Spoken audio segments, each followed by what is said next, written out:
به نام خدا با عرض سلام. اولین جلسه درس ریاضی عمومی 1 رو خدمت شما ارائه میکنم. فصل اول تابع هستش. به معرفی تابع، انواع تابع میپردازیم که در فصلهای بعد این توابع رو بتونیم به خوبی ازشون استفاده کنیم و کار با اونها رو بلد بشیم.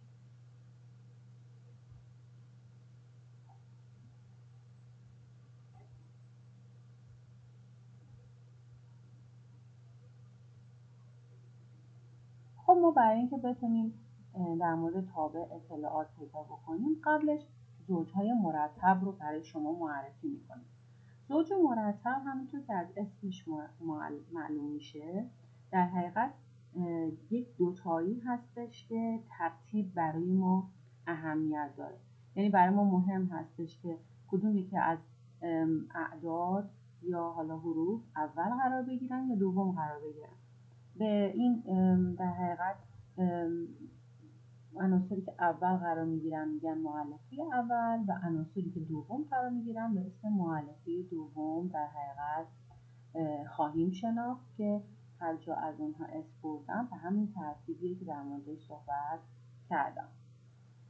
خب برای اینکه در حقیقت ترتیب برای ما اهمیت داره، مثلا داخل این مثالی که در اینجا بیان شده ما 2 تا زوج مرتب در نظر گرفته شده برامون و ازمون خواستن که بررسی کنیم که آیا این دو تا زوج مرتبی که به هم داده شده تحت چه شرایطی با همدیگه برابرن.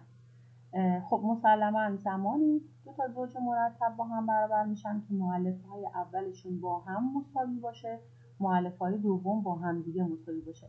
برای همین حتما 3 با 3x منهای y مساوی خواهد بود و 2y منهای 3 با x به علاوه y برابر خواهد بود. همونطور که مشخص هست من این تساوی‌ها رو قرار دادم. نیاز به حل دستگاه بوده که در حقیقت من مجبور شدم با کمک دستگاه x و y رو از داخل این دستگاه دو معادل دو مجهول بکشم بیرون و مقادیر اونها رو پیدا کردم. هم y و هم x به راحتی به دست اومدن. مسلما در شرایط عادی هیچ وقت آبی با بی و آ مساوی نیستن. چرا؟ چون ما گفتیم که باید زوجهای مرتب ترتیب در اونها برامون اهمیت داشته باشه. وقتی ترتیب مهم باشه، جابجایی برامون بسیار اهمیت داره. در نتیجه میشه گفتش که به راحتی 3 و 4 با 4 و 3 هرگز برابر نیستن. ما با کمک زوجهای مرتب میتونیم حاصل ضرب دکارتی رو تعریف کنیم. حاصل ضرب دکارتی در حقیقت مجموعه تمام زوج مرتب‌های ممکنه که روی مجموعه A و B در نظر گرفته شده. فرض کنید 2 تا مجموعه مثل A و B داشته باشیم. حاصل ضرب دکارتیشون رو که با این علامت A ضرب در B مشخص میکنم و اون رو مجموعه تمام زوج مرتبایی در نظر میگیرم که مؤلفه اول حالا به اسم x نشونش دادیم متعلق به مجموعه اول یعنی A باشه و عنصر دوم مؤلفه دوم که y هستش متعلق به مجموعه B در نظر گرفته بشه. اگر تمام زوج مرتب هایی که این شرط در اونها برقرار هست رو در نظر بگیریم، در حقیقت ما حاصل ضرب دکارتی رو تعریف کردیم. مثلا داخل این مجموعه A 1 2 3 و مجموعه B 4 و 5 من حاصل ضرب دکارتی A ضرب در B رو مشخص کردم. به این شکل ملاحظه می‌فرمایید A ضرب در B تمام زوج مرتب هایی هستند که مؤلفه های اولشون 1 2 3 هستند. مؤلفه های دومشون فقط میتونن 4 و 5 باشن. تمام حالتهای ممکن مؤلفه اول 1 باشه، مؤلفه دوم 4 و 5، مؤلفه اول 2 باشه، مؤلفه دوم 4 و 5، مؤلفه اول 3 باشه، مؤلفه دوم 4 و 5 رو در نظر گرفتم. به این میگیم حاصل ضرب دکارتی. ما میتونیم حتی یک مجموعه رو در خودش حاصل ضرب دکارتی کنیم، یعنی آ رو در آ حاصل ضرب دکارتیش رو به دست بیاریم که البته اون عموما با آ به توان 2 یا آ2 نشون میدیم. خب مسلما کاری که انجام میدیم مؤلفه‌های اول و دوم همگی رو از آ انتخاب میکنیم، یعنی 1 رو با اعضای 2 3 خود 1 2 3 در نظر میگیریم، 2 رو با 1 2 3 و 3 رو هم با 1 2 3 در نظر میگیریم. به این ترتیب تمام حاصل ضرب دکارتی، یعنی تمام زیر مجموعه، تمام مجموعه ممکنه حاصل ضرب های متفاوت رو در نظر گرفتم. به این حاصل ضرب دکارتی یک مجموعه در خودش خواهیم گفت.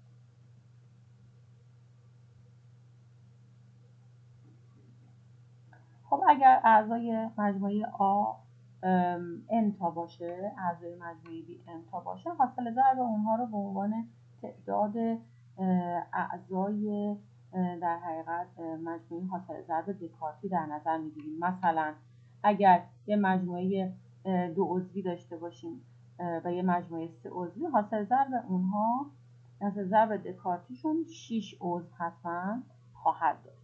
ما برای اینکه بتونیم رابطه رو تعریف کنیم، در حقیقت تمام زیر مجموعه های ممکن از حاصل ضرب دکارتی رو اگر بتونیم در نظر بگیریم، به اون میگیم یک رابطه. فرض کنید رابطه مثل R رو در نظر بگیریم، اون رو یک زیر مجموعه از A ضرب در B حاصل ضرب دکارتی تعریف میکنیم. البته اگر بخوایم از مجموعه A ضرب در A هم رابطه تعریف کنیم، به راحتی میتونیم. فقط کافی یک زیر مجموعه ازش انتخاب کنیم. مثلا حاصل ضرب دکارتی A در B رو ما یه تعدادی، فقط بعضی از در حقیقت زوج‌های مرتبش رو در نظر گرفتیم و اونو به عنوان یک رابطه حساب کردیم. حالا ممکنه مثلا یک مجموعه 2 عضوی انتخاب بشه یا 3 عضوی. در هر صورت من تونستم یک رابطه با توجه به شرایطم، با توجه به نیازم تعریف بکنم. حالا اگر این رابطه‌ای که من در نظر گرفتم، یعنی زیر مجموعه‌ای از حاصل ضرب دکارتی رو در نظر گرفته باشم که مؤلفه‌های اولش با همدیگه برابر نباشن، به اون رابطه یک تابع خواهیم گفت. این در حقیقت تعریف تابع است.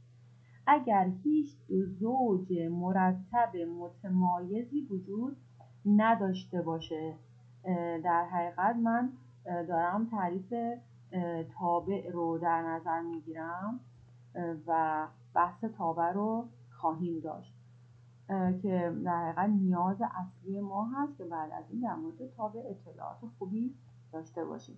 پس در این مثالی که اینجا ملاحظه می‌فرمایید، ما یک تابع داریم. چرا؟ چون مؤلفه اول زوج مرتب اول 1، بعدی منهای 3، بعدی 5، بعدی 0.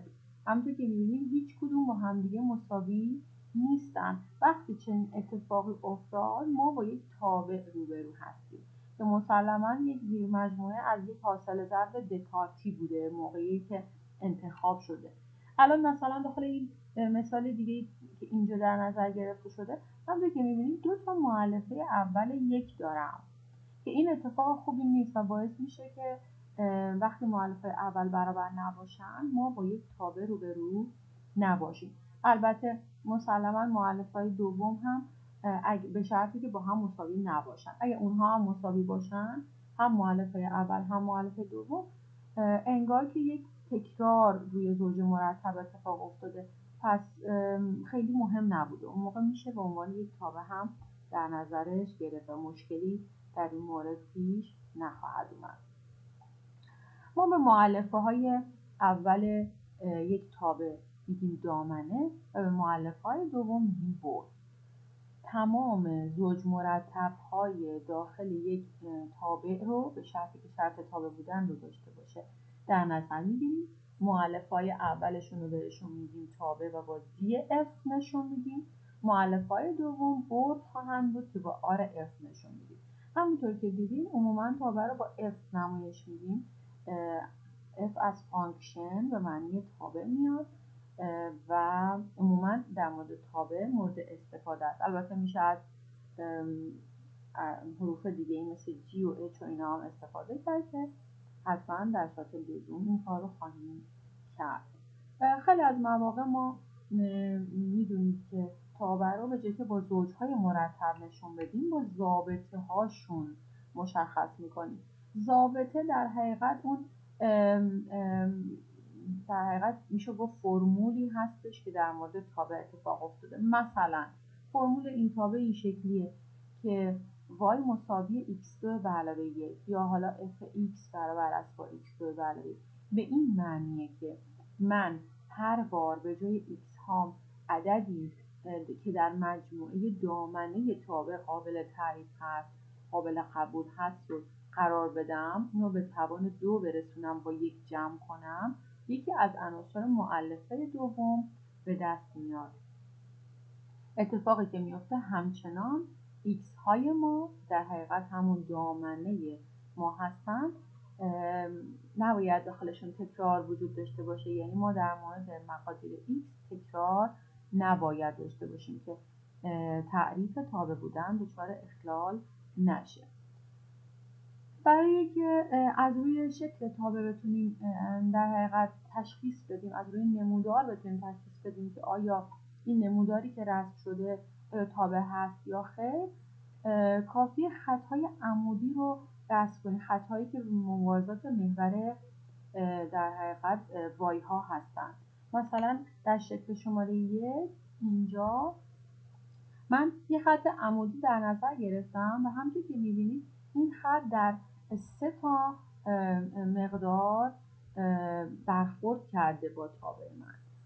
یعنی اینکه به ازای یک مقدار x که مشخص هستش 3 تا مقدار y به دست آوردیم. یعنی اینکه یک مقدار x در 3 جا تکرار شده، مؤلفه اول 3 جا تکرار شده که این نمیتونه شرط تابع بودن باشه با توجه به چیزی که در موردش صحبت کردیم. اما اینجا در مورد شکل دوم من سعی کردم در چند مورد خطی عمودی رو رسم کنم. هر جا رسم کردم فقط تابع رو در یک نقطه قطع کرده. به این معنیه که فقط یک x وجود داره برای هر وایی که در نظر گرفته شده، یعنی x تکراری نداشتیم. برای همین این شرط تابع بودن رو خواهد داشت.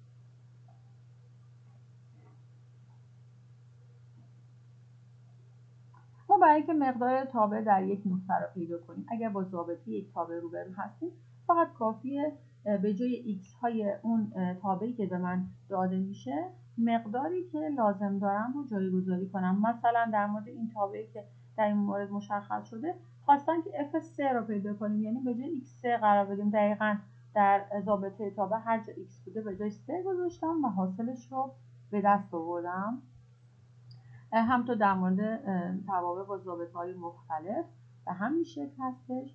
یک مقدار تعدادی تمرین اینجا گذاشته شده که حتما توصیه میکنم اونها رو حل کنید که آگاهتر وارد قسمت بعد در مورد تابع بشیم. میخوایم انواع توابع رو بشناسیم.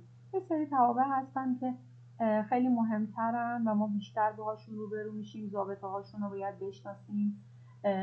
در حقیقت با یه نگاه بتونیم تشخیص بدیم اینا از چه نوع توابعی هستن. یک سری ها هستن که بهشون توابع جبری میگن، یک سری ها هستن توابع غیر جبری و متعالی هستن.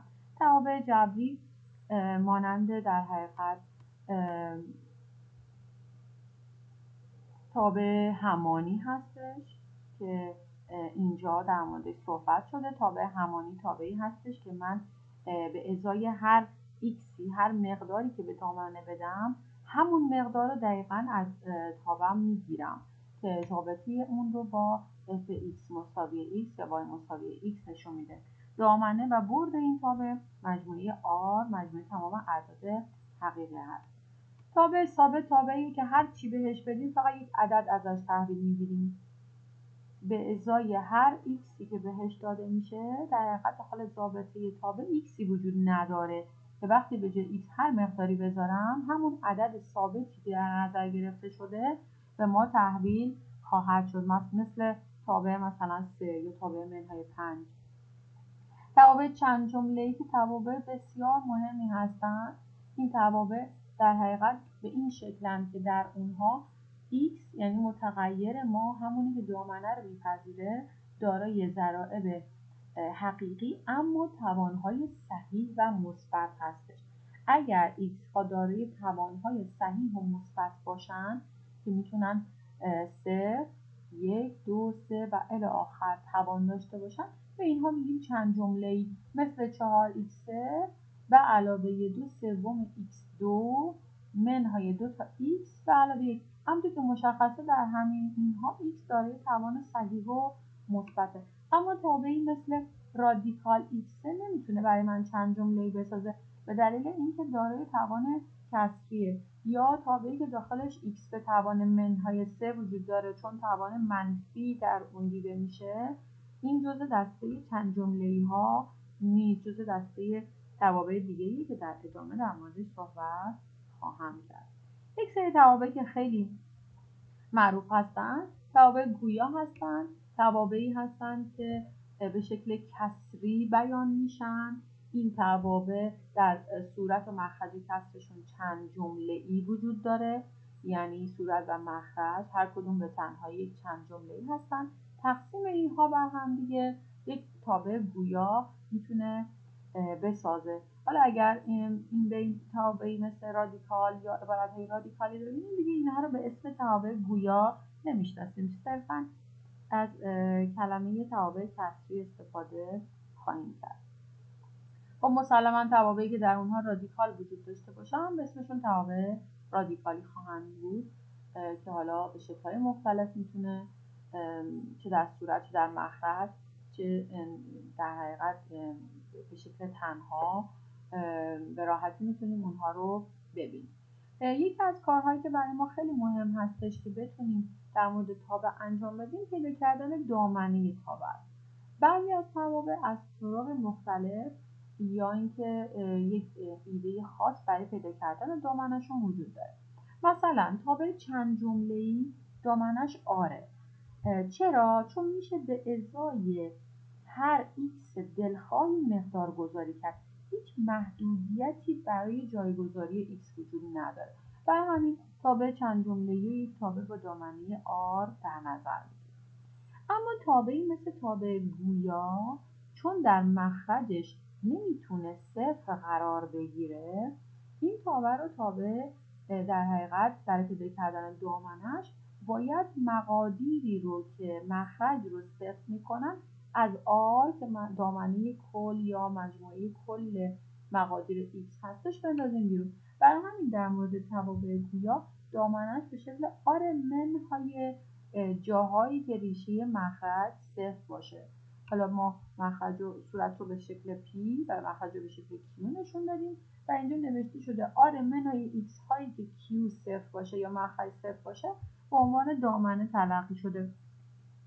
در اینجا مثالایی میبینید، مثلا تابع 1/x2 منهای 1 من اومدم برای که دامنه‌اش رو پیدا کنم ریشه‌های مخرج که مثبت و منفی 1 هست رو به دست آوردم و r رو منهای ریشه‌های مخرج کردم. در حقیقت مجموعه اعداد حقیقی رو در نظر گرفتم به عنوان دامنه. فقط مجموعه منهای 1 و 1 رو به دو تا عنصر 1 و منهای 1 رو از دامنه به بیرون انداختم که جزء مجموعه دامنه r قرار نگیرن. اگر تابعی داشته باشیم از نوع رادیکالی که فرج فرد باشه دامنه اون r، اما اگر فرج زوج باشه من باید به دلیل اینکه حق ندارم عبارت‌های رادیکالی با فرجه زوج رو زیرشون منفی قرار بدم، بر همین دامنه توابع رادیکالی که با فرجه زوج هستن، اون فرجه رو 2n در نظر گرفتم که مطمئن بشم زوجه، میشه مجموعه تمام x هایی که عبارت زیر رادیکال بزرگتر مساوی 0 باشه یا اینکه مثبت تلقی بشه. در اینجا همونطور که می‌بینید ما با یک تابع رادیکالی روبرو هستیم. برای اینکه بتونیم دامنه اون رو پیدا کنیم عبارت زیر رادیکال رو بزرگتر مساوی 0 قرار دادیم. به این شکل اومدم اول ریشه های تابع رو پیدا کردم با روش دلتا یا هر حالت دیگه که امکان پذیر بوده برام مقادیر اونها رو در جدول تعیین علامت گذاشتم. چرا؟ چون دنبال مثبت ها هستم. فقط من میدونم یک عبارت درجه دوم بین ریشه هاش علامتش در حقیقت مخالف علامت x2 هست، خارج ریشه ها موافق. دقیقا تعیین علامت رو انجام دادم. جاهایی که مثبت بودن رو به عنوان دامنه، ببینید جاهایی که دقیقا مثبت هستن، یعنی ایکس هایی که از منهای 3 کمترن و ایکس هایی که از 3 بیشترن رو به عنوان دامنه در نظر گرفتم. چون عبارت رادیکالی من در صورت بوده، خود مقادیر ریشه ها هم جزو دامنه قرار گرفتن. اما اگر این اتفاق یعنی وجود رادیکال در مخرج باشه، ما دیگه در حقیقت ریشه ها رو، چون باعث میشن که مخرج صفر بشه، ریشه ها رو جزو دامنه قرار نمیدیم. همونطور که میبینید در مورد این مثال من اومدم ریشه ها رو پیدا کردم، دو تا مقدار 1 و 3 شدن، اونها رو در جدول تعیین علامت قرار دادم، ولی خود 1 و 3 رو جزو دامنه حساب نکردم به دلیل اینکه 1 و 3 ریشه های مخرج باعث میشن که مخرج صفر بشه. پس اگر عبارت رادیکالی در مخرج قرار داشت، ما در حقیقت ریشه های مخرج رو حق نداریم جزو دامنه بذاریم. در حقیقت میشه همون حالتی که فقط عبارت زیر رادیکال بزرگتر از صفر باشه، دیگه مساوی رو نخواهیم داشت. همونطور که گفتم اگر فرضیه فرد داشته باشیم، دامنه عبارت رادیکالی با فرضیه فرد دامنه عبارت زیر تابع رادیکالی هستش. اگر با یه چند جمله‌ای مثل اینجا روبرو هستیم با فرضیه 5، دامنه چون چند جمله آره، پس دامنه عبارت فرضیه 5 هم همچنان آر خواهد بود. همونطور که اینجا در مورد تابع کسری روبرو هستیم، چون فرضیه 3 هستش، عددی فرده، فقط کافیه دامنه عبارت گویا رو پیدا کنیم که آره منهای ریشه های مخرج خواهد بود. تمرینات که حتما توصیه میشه مطالعه بشه. یکی از توابع مهم دیگه که در موردش لازمه اطلاع داشته باشیم تابع جزء صحیح هست. همونطور که از اسمش پیداست، قسمت صحیح اعداد رو یا مقادیر رو برای ما محاسبه میکنه. تابع جزء صحیح به این شکل با حالت براکت دو سمت عبارت هم نشون داده میشه و هر مقداری رو بهش بدیم به عبارت تابع جزء صحیح، عدد صحیح ماقبل رو به من خواهد داد. مثلا جزء صحیح 3.5 3 هست، جزء صحیح -2 37 -3 هست. در حقیقت عدد صحیح ماقبل عددی که در نظر گرفته میشه. در مورد اعداد مثبت جزء صحیحشون قسمت صحیح هست، ولی در مورد اعداد منفی قسمت صحیح منهای 1 میتونه جواب درست هم باشه. خصوصیاتی که در مورد تابع جزء صحیح میتونم مطرح کنم: اگه جزء صحیح مساوی یک عدد صحیح مثل n باشه، در این صورت میتونم نتیجه بگیرم که x عددی بین n و n به علاوه 1 خواهد بود که با توجه به تعریفی که در نظر گرفتیم کاملا تطابق داره. در مورد تابع جزء صحیح میشه اگر عدد صحیح n داخل جزء صحیح قرار گرفته باشه، میشه اونو به راحتی از داخل جزء صحیح خارج کرد بدون اینکه هیچ مشکلی به وجود بیاد. تابع قدر مطلق تابعی هستش که از اسمش هم پیداست، هر مقداری بهش بدیم فقط قدر اون، اندازه اون رو به من میده، مقدار اون رو به من میده، علامت براش مهم نیست، یعنی در واقع همیشه مثبت تحویل خواهد داد. علامت قدر مطلق دو تا خط دو سمت عبارت تابعی من هست و از نظر تعریف اینجوریه: برای ایکس هایی که مثبتن خود ایکس رو تحویل میده، برای ایکس هایی که منفی ان در یه منفی ضرب میکنه به دلیل اینکه مثبت بشه، اگر صفر باشن که خود صفر رو همچنان خواهیم داشت. پس مثلا جزء صحیح منفی 3.5 میشه مثبت 3.5، جزء صحیح 0 0، جزء قدر مطلق قدر مطلق منفی 3.5 مثبت 3.5، قدر مطلق منفی 4 هفتم مثبت 4 هفتم، قدر مطلق 0 0 و قدر مطلق 4 4 خواهد بود. یک سری خصوصیات در مورد تابع قدر مطلق میشه در نظر گرفت به این شکل: اگر قدر مطلق x مساوی عددی مثل a باشه، x در حقیقت یا مثبت a بوده یا منفی a که وقتی داخل قدر مطلق قرار گرفته مثبت به ما تحویل داده شد. اگر قدر مطلق x از a کمتر باشه x عددی بین بازه منهای a تا a. اگر قدر مطلق x از a بیشتر باشه x یا از a بیشتره یا از منهای a کمتره. اگر تساوی وجود داشته باشه تساوی هم گذاشته میشه، در غیر این صورت حالت تساوی رو نخواهیم داشت. و یه رابطه نامساوی مثلثی که بسیار رابطه مهمی هستش که بیان میکنه قدر مطلق x به علاوه y همیشه از قدر مطلق x به علاوه قدر مطلق y کمتر هستش. یک نامساوی مهم که در جاهای مختلف ریاضی ازش استفاده خواهیم کرد. قدر مطلق x به علاوه y با قدر مطلق x در قدر مطلق y مساویه. قدر مطلق x تقسیم بر y رو هم میشه نوشت قدر مطلق x تقسیم بر قدر مطلق y. البته مسلماً شرط مخرج صفر نبودن رو هم در نظر میگیریم. ما میتونیم توابع رو با همدیگه ترکیب کنیم که ترکیب توابع رو با FOG بیان میکنیم. در حقیقت FOG همون FGX هستش که من برای اینکه بتونم اون رو به دست بیارم فقط کافیه کاری که انجام بدم اینه که مقادیر GX رو جایگذاری کنم، بعد F اونها رو پیدا کنم یا اینکه مقادیر FGX رو به دست بیارم. مثلا فرض کنیم یک تابع F اینجا به من داده شده و یک تابع G. اگه قرار FOG یا FGX رو پیدا کنم به این شکل عمل میکنم. میگم 2 با منهای 1 در حقیقت یک زوج مرتبه. این طرف G آیا با منهای 1 رابطه‌ای وجود داره؟ در اینجا نگاه کنید 1 با 2 در رابطه است، 2 با منهای 1 یعنی که در حقیقت برد مجموعه این زوج مرتب اول بردش که 2 هستش، این طرف دامنه F رو 2 در نظر گرفته شده. همونطور که می‌بینیم اینها با هم دیگه برابرن. یعنی زمانی که برد تابع G تابع داخل در حقیقت تابع ترکیب شده بردش با دامنه تابع F برابر باشه، ما یک زوج مرتب به اسم 1 و منهای 1 خواهیم داشت. مثلا 3 با 4 در رابطه است توی G. در F ما 4 رو با چیزی در رابطه نمی‌بینیم. در G 5 با 6 در رابطه است، این طرف 6 با 8 در رابطه است. همونطور که می‌بینید دامنه F با برد G برابرن.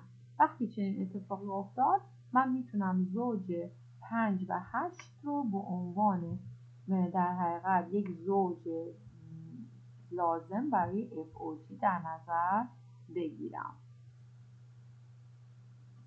خب میشه تابع G و F هم به همین شکل تعریف کرد و البته با کمک ضابطه تابع هم میشه این کار رو انجام داد. فرض کنیم که ضابطه تابع F ما یک تابع گویا و تابع G ما یک تابع رادیکالی باشه. من میتونم FOG یا FGX رو به این شکل تعریف کنم که به جای GX مقدارش رو یا ضابطش رو قرار بدم که میشه F رادیکال X منهای 4 و بعد داخل تابع F هر جا x بود به جاش رادیکال x منهای 4 رو به بنجونم قرار بدم. همونطور که میبینید یه همچین تابعی به وجود میاد اینجا. البته میشه ساده سازیش هم انجام داد در اینکه بتونیم قشنگتر با این عبارت روبرو بشیم. مسلما G و F نمیتونه با F و G برابر باشه مگر در شرایط خاصی که توابع یه جوری تعریف بشن که FOG و GOF با هم دیگه یکی باشن. همونطور که می‌بینید در اینجا GOF یا GFX رو مشخص کردم که همونطور که معلوم هستش کاملا با FOG متفاوت. مثال دیگه‌ای در اینجا بیان شده که توصیه می‌کنم مطالعه بفرمایید و تمرین‌هایی که حتما برای پیدا کردن FOG و GOF مورد لزوم هست. حتی میشه یک تابع F رو با خودش ترکیب کرد، یعنی FOF یا حالا حتی GOG رو به دست آورد، هیچ مشکلی به وجود نمیاد. خب بعد از اینکه ترکیب توابع رو دیدیم میدونیم که بعضی از توابع میتونن با همدیگه جمع یا تفریق بشن یا حتی در هم ضرب و تقسیم بشن. در مورد این توابع که هیچ مشکلی هم به وجود نمیاد، به راحتی عمل جمع، منها، ضرب، تقسیم اتفاق میفته. تنها چیزی که هستش که این که دامنه اینها، برد اینا به چه شکل هستش. همونطور که اینجا بیان شده در حقیقت در مورد دامنه این توابع یا اینکه بردشون، اول اینکه ما خیلی راحت اگر دو تا تابع مثل F اینجا و G اینجا داشته باشیم، ما خیلی راحت اونها رو در ادامه هم جمع، منها، ضرب یا تقسیم میکنیم.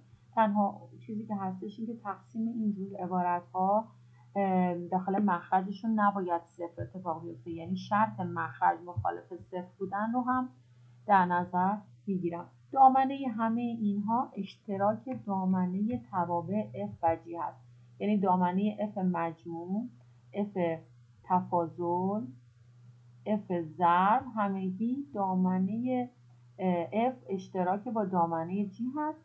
فقط در مورد تابع کسری، دامنه تقسیم شده، در حقیقت ما دامنه اشتراک ها رو و اشتراک دامنه ها رو منهای قسمتی که مخرج رو صفر میکنه در نظر میگیریم برای اینکه دامنه کل ما به دست بیاد.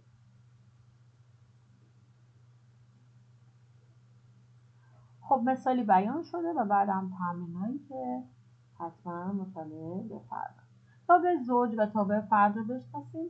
توابع زوج و توابع فرد.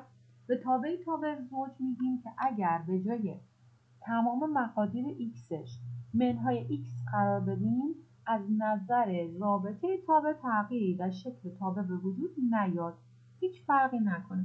در حقیقت به این معنی که قسمت سمت راست و سمت چپ اون تابع با همدیگه تقارن داشته باشن، چون به جای x هاش وقتی منهای x قرار میگیره یعنی به سمت چپ منتقل میشیم، f عوض نخواهد شد و مقدار f تغییری نکنه. اگر چنین اتفاقی افتاد به در حقیقت اون تابع زوج خواهم گفت. خب مثلا من اینجا یک تابعی داشتم x2 منهای 3 تقسیم بر x4. اومدم به جای x هاش منهای x گذاشتم برای که بررسی کنم آیا تابع هستش یا نه. و بعد چیزی که اتفاق افتاده این که بعد از جایگذاری وقتی منفی ها به توان زوج رسیدن، همونطور که میبینید تابعی که حاصل شده خود تابع fx، یعنی با قرار دادن منهای x به جای x هیچ تغییری در fx اتفاق نیفتاده. به همچین تابعی تابع زوج میگن. توابع زوج مسلما توابعی هستند که همونطور که در شکل میبینید یک تقارنی در سمت راست و سمت چپ وجود داره. در حقیقت میشه گفت محور وای ها محور تقارن این در حقیقت توابع هستش. توابعی که چند جمله‌ای هایی که دارای توانهای زوج هستند. تمام اعداد به خاطر اینکه در حقیقت همون تابع ثابت، به خاطر اینکه ایکسی ندارن که بهشون منوی ایکس بذاریم، اینها همه جزو دسته توابع زوج محسوب میشن. تابعی مثل تابع کوسینوس که وقتی منفی بگیره هیچ تغییری داخل مقدار ضابطه تابع به وجود نمیاد که حالا بیشتر بعدا در مورد توابع مثلثاتی صحبت خواهیم کرد. در مورد تابع فرد هم در حقیقت به همین شکل هستش. اتفاقی که میفته اینه که f منهای x با منفی fx برابره، یعنی که اگر من به جای x ها منفی قرار بدم یه منفی پشت سر تابع f هم اتفاق میفته. مثلا اینجا این تابع به من داده شده، من به جای همه x هاش یه منفی قرار دادم و همونطور که میبینید بعد از ساده سازی من تونستم از این منفی فاکتور بگیرم و اون چیزی که مونده بقیهش خود عبارت fx هم، یعنی با منفی fx روبرو شدم. و همچین تابع فرد میگن. توابع فرد از نظر شکلی نسبت به مبدأ مختصات تقارنی درشون وجود داره، یعنی که هر چیزی که در ربع اول هست عیناً در ربع در حقیقت سوم دیده میشه و هر چیزی که در ربع دوم هست عیناً در ربع چهارم دیده میشه و این توابع فرد میگن. توابعی که چند جمله هایی که در حقیقت دارای توانای فرد هستن، تابع مثل سینوس، تانژانت، کوتانژانت همگی جزو دسته توابع فرد محسوب میشن. تابع یک به یک تابعی هستش که علاوه بر این که تابع است، یعنی مؤلفه‌های اول یکسان نداره، مؤلفه‌های دوم یکسان هم در اونها دیده نمیشه. یعنی در اینجا بعد از اینکه شرط تابع بودن بررسی شد، به مؤلفه‌های دوم نگاه میکنیم. ببینید این تابع هست، این تابع F، مؤلفه‌های اول یکسان نداریم، حالا به مؤلفه‌های دوم نگاه میکنیم. اگر اونها هم با هم برابر نبودن، به این یک تابع یک به یک میگیم. اگر یک تساوی مثل اینجا، مثلا مؤلفه‌های دوم اینجا، مؤلفه‌های دوم دو تکرار شده، این یک به یک نیست. اگر هم مؤلفه‌های اول مثل هم باشن، هم مؤلفه‌های دوم، در حقیقت یک زوج مرکب تکراری داریم که مشکلی برای تابع بودن و یک به یک بودن اتفاق نخواهد افتاد.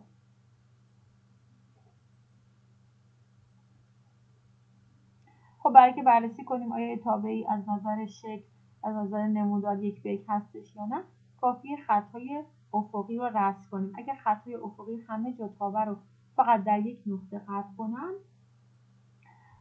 به اون شکل میگیم تابع مثل این شکل. اما این شکل شماره یک، همونطور که میبینیم من خطی تونستم پیدا کنم که خط افقی پیدا کنم که تابع رو در 3 نقطه قطع کرده. اگر بیشتر از یک نقطه محل برخورد با خط افقی باشه، به اون شکل یک به یک نخواهیم گفت. در حقیقت شکلی هست که دیگه از نظر تابعی احتمالا مشکلی نداره، ولی از نظر یک به یک بودن دچار مشکل هستش. من برای که بتونم معکوس توابع رو تعریف کنم، در واقع کاری که انجام میدم جای دامنه و برد رو عوض میکنم. مثلا اگر دامنه تابع من یا کلا زوجهای مرتب من به شکل x و y هستن، معکوس تابع که با f منهای یک نشون میدیم به شکل y و x خواهند بود. یعنی جای مؤلفه‌های اول و دوم رو عوض میکنم که معکوس تابع پیدا میشه.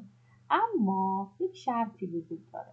این معکوس خودش به تنهایی زمانی تابع است که تابع اصلی من تابع یک به یک بوده باشه. اگر تابع f تابع یک به یک نباشه، f اینورس یا معکوسش یک تابع نخواهد بود. اگر تابعی خودش یک به یک باشه، به اون تابع میگیم وارون پذیر یا معکوس پذیر و ما میتونیم در حقیقت معکوسش رو به عنوان یک تابع بپذیریم. مثلا این تابع f که اینجا در نظر گرفته شده، همونطور که می‌بینید شرط تابع بودن رو داره، شرط یک به یک بودن رو داره، چون مؤلفه‌های دوم یکسان ندارم. کافیه جای مؤلفه اول و دوم رو در همه عوض کنیم، یعنی 1 و 3 بشه 3 و 1، 2 و 4 بشه 4 و 2، 5 و 7 بشه 7 و 5.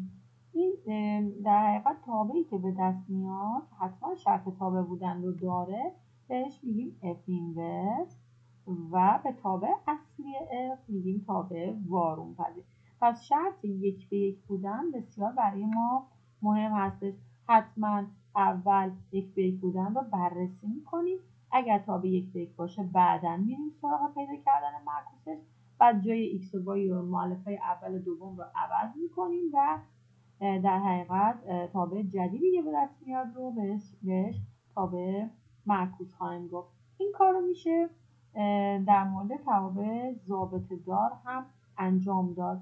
برای این کار در حقیقت اتفاقی که میفته، مثلا فرض کنید تابع 2x منهای 1 رو داشته باشم و میخوام معکوسش رو به دست بیارم. کاری که انجام میدیم، y رو مساوی 2x منهای 1 قرار میدیم، سعی میکنیم x رو به یک سمت هدایت کنیم، یعنی کاری کنیم که x یک سمت باشه، عموما سمت چپ، و در بقیه عبارت ها بر حسب y در سمت مقابل قرار بگیرن.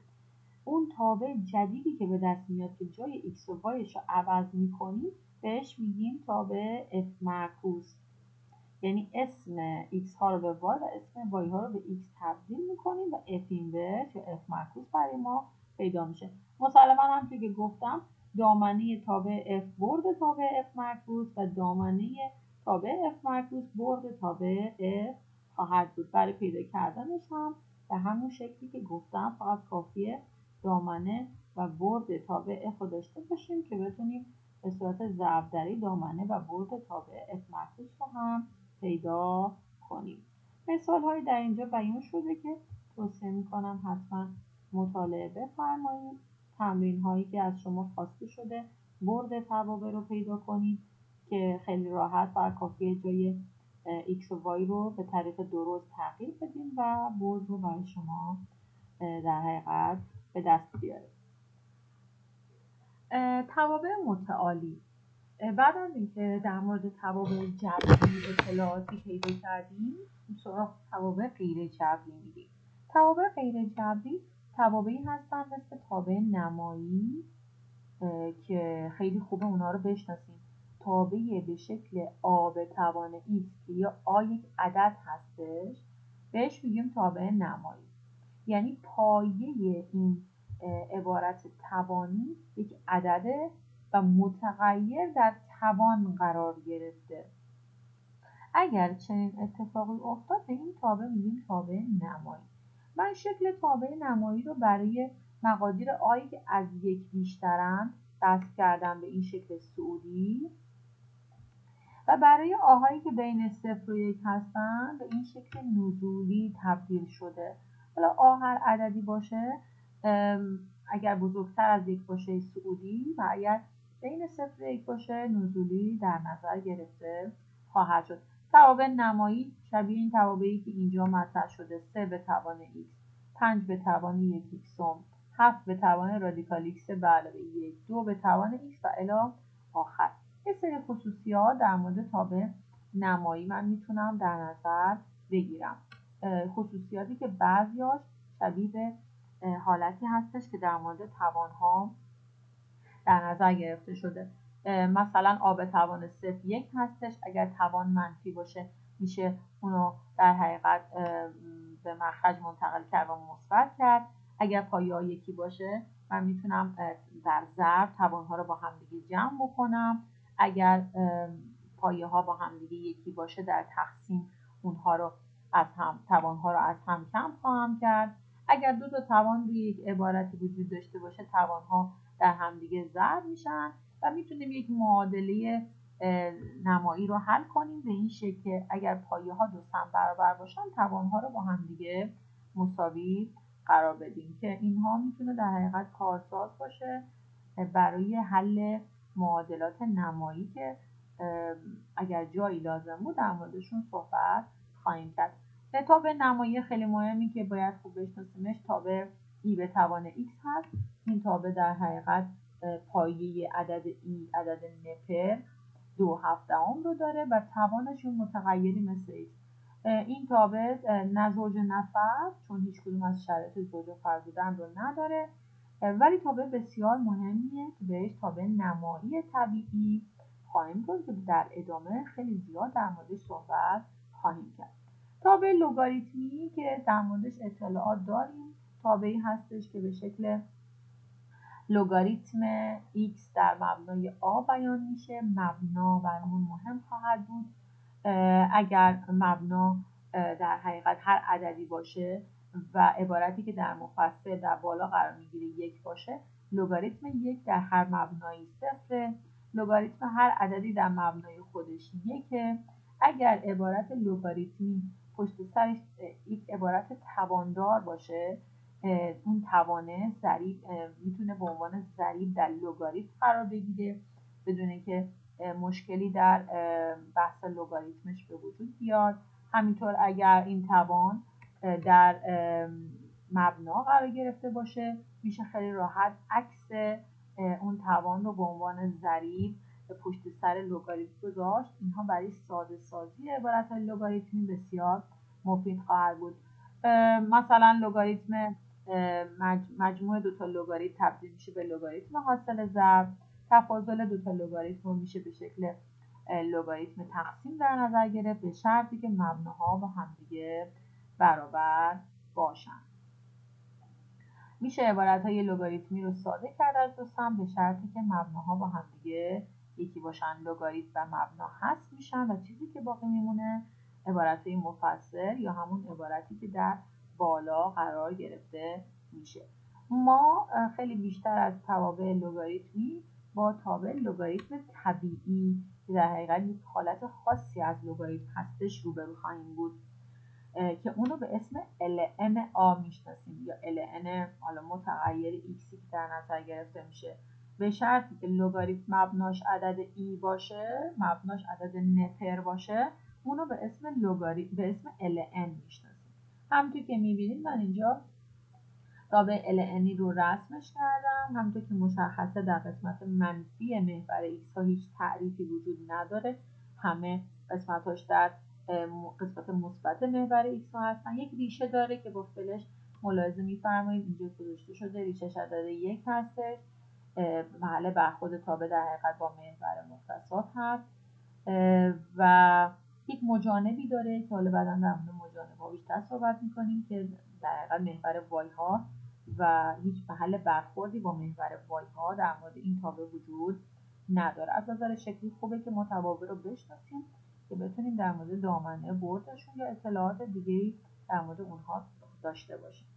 تابع مثلثاتی تابع بسیار مهمی هستش که در حقیقت خوبه که بشناسیمشون. توابعی هستن که روی مثلث قائم الزاویه تعریف میشن، دارای دو تا ضلع XY و یک وتر به اسم R هستن. یک زاویه 90 درجه در اون اتفاق میفته که ما میتونیم خیلی راحت سینوس رو ضلع مقابل به وتر، کوسینوس رو ضلع مجاور به وتر، تانژانت رو تقسیم سینوس به کوسینوس و کوتانژانت رو تقسیم کوسینوس به سینوس در حقیقت در نظر بگیریم. با داشتن یکی از مقادیر مثلثاتی بقیه موارد رو میتونیم به راحتی به دست بیاریم. مثلا اگر تابع سینوس داده شده باشه مثل اینجا مثلا 3/5، من میتونم ضلع مقابل و 3 و ضلع وتر رو 5 در نظر بگیرم. در این صورت خیلی راحت ما در حقیقت ضلع دیگه با کمک رابطه فیثاغورس، چون در مثلث قائم الزاویه هستیم،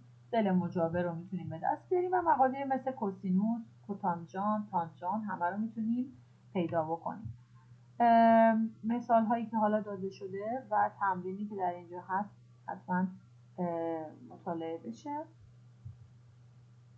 جدول مثلثاتی که برای ما بسیار مهم است، توصیه میشه که حفظ داشته باشیم که بتونیم جای مختلف ازش استفاده بکنیم.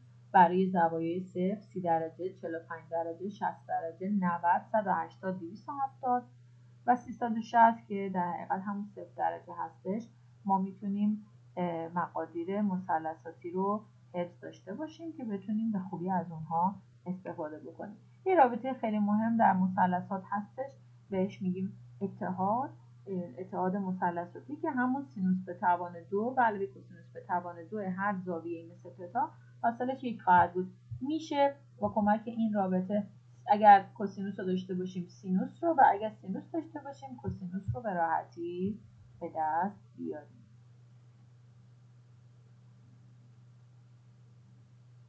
خب روابط مثلثاتی تا حدی که امکان پذیر بوده اینجا برای شما بیان شده. هر جا که لازم بود حتما ازشون استفاده خواهم کرد. اگر لازم باشه از جدول کمک خواهم گرفت و روابط مثلثاتی رو در حد نیازم در موردشون صحبت خواهیم کرد. نسبت‌های مثلثاتی نسبت مجموع، تفاضل، همگی مورد نیاز هستند که توصیه میشه که حتما اونها رو مطالعه بفرمایید و هر جا لازم بود اونها رو در موردشون صحبت خواهیم کرد. من صرفاً این که بتونم از مثلثات در حد نیازم استفاده بکنم فعلا برای ما کفایت میکنه.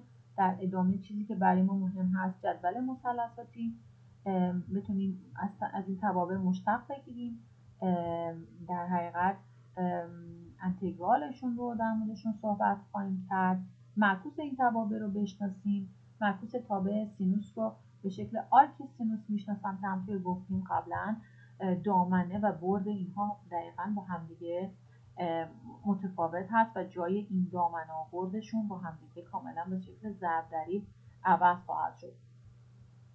همونطور که تابع در حقیقت سینوس رو داشته باشیم ما میتونیم یه قسمتی چون تابع سینوس تابع 1 به 1 نیست، یه قسمتش رو به عنوان در حقیقت قسمتی که یک به یک هستش در نظر بگیریم و آرک سینوس رو تعریف بکنیم. همینطور میتونیم در مورد توابع کوسینوس و تانژانت و کوتانژانت هم همین شکل تابع آرک سینوس یا همون سینوس اینورس رو من اینجا براتون رسم کردم. دامن و بردش رو کاملا مشخص کردم. یک تابع مهمی هستش که وقتی روی تابع سینوس اثر کنه اثرش رو خنثی میکنه و سینوس اگر روی تابع معکوسش اثر کنه اثرش رو خنثی میکنه. البته این خاصیت معکوس تابع هستش و اصلا معکوس تابع برای همین تعریف میشه که بتونه یک سری از خصوصیات تابع رو حذف کنه و چیزی که باقی بمونه فقط x هستش.